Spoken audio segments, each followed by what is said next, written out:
The problem we are addressing is the fact that teenagers are not properly educated about safe sex and are not informed on how to avoid teen pregnancy.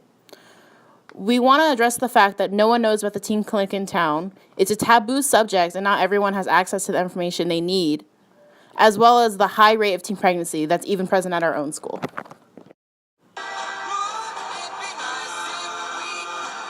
At first, for our CAP project, we wanted to implement a policy that would establish an assembly at our school.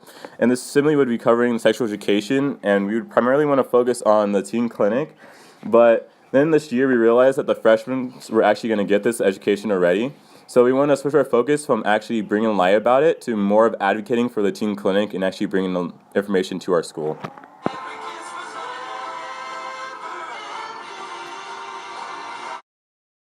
Teen pregnancy has effects on graduation rates nationwide. The percentage rate represents dropouts related to pregnancies.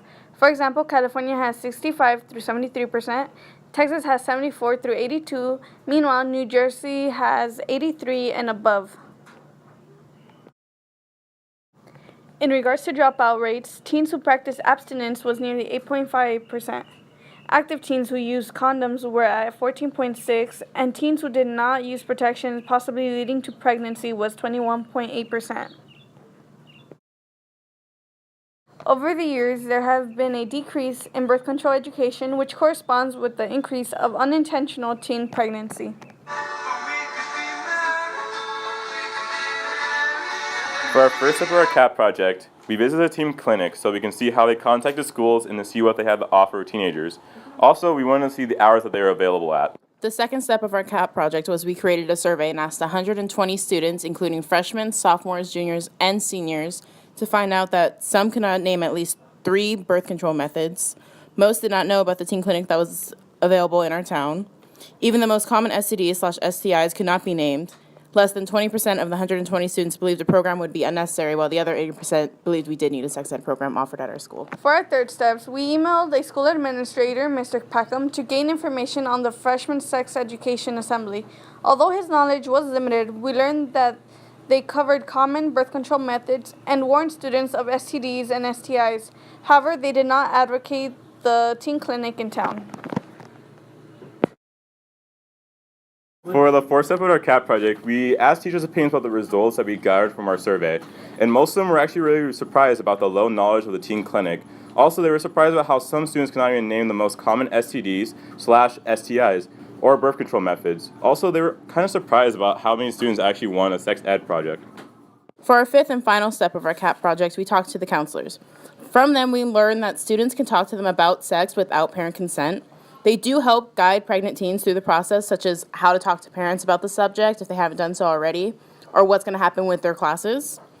And also, we learned that they did not know about the teen clinic prior to our involvement, so we did help inform them about the resource offered to pregnant teens.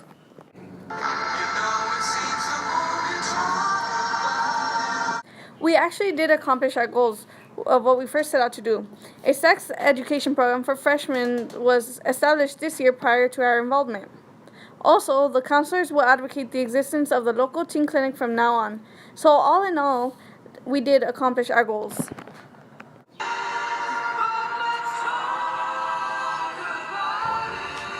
What would you say you learned from this experience?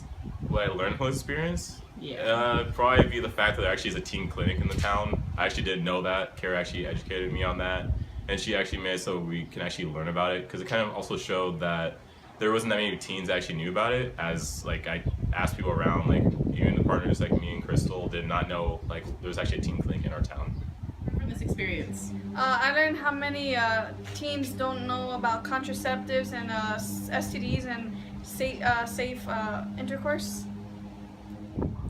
All right, what I learned from this experience is a lot of students do not know what's available to them, such as the teen clinic, or the fact that counselors can actually assist them in this subject. What advice do you have for incoming students? Well, if I were to give advice, I'd probably say just don't pick a topic that actually will be implemented in your class like that year.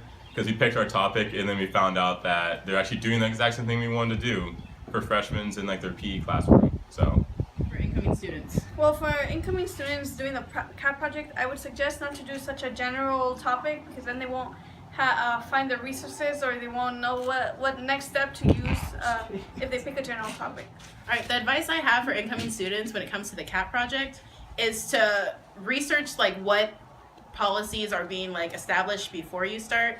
Because for ours, we started looking for a sex ed program to be started, but halfway through we realized that was already established. Like they started that this year, so that part kind of got cut from our project. So it's best to know before you start. Whoa!